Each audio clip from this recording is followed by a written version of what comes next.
The day started out like no other.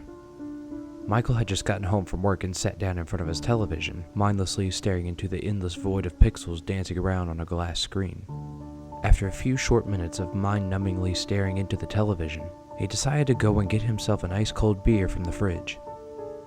On the journey there, he heard something on the TV that unlocked a memory that had been long buried and forgotten for what he thought was an eternity.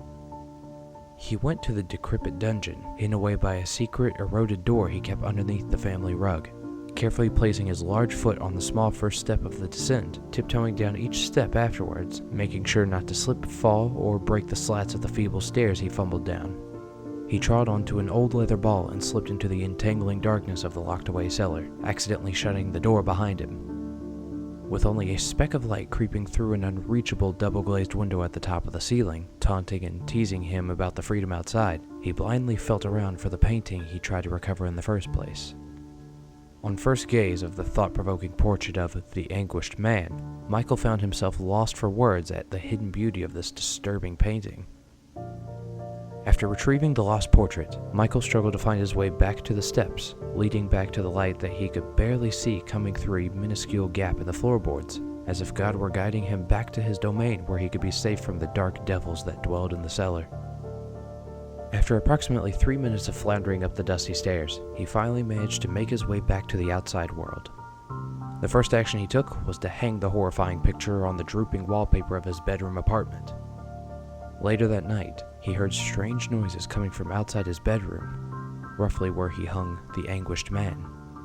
After thoroughly investigating the cause of the noise, he found no evidence, except a small knife laying on the floor of his small kitchen.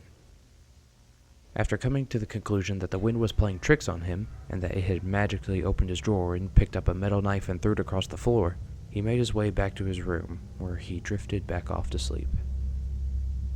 Halfway through the night, he felt a warm, liquid feeling dripping down his face and decided to wipe it off, thought nothing of it, and drifted back off to sleep. The next morning, Michael woke up to find his pillow smothered in the amount of blood needed to drown someone. Quickly rushing to the bathroom to grab some tissue paper, he found that when he looked in the mirror, his ear was slit right down the middle. Something, with surgical precision, had slit down the middle part of his ear.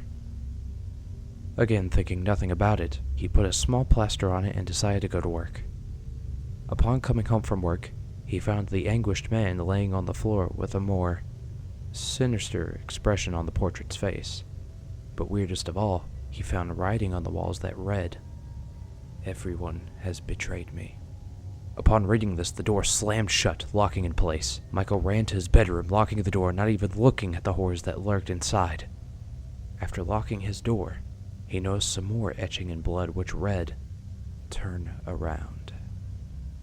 Slowly, he turned around to find the Anguished Man drenched in a vast pool of blood, looking at him, staring at him.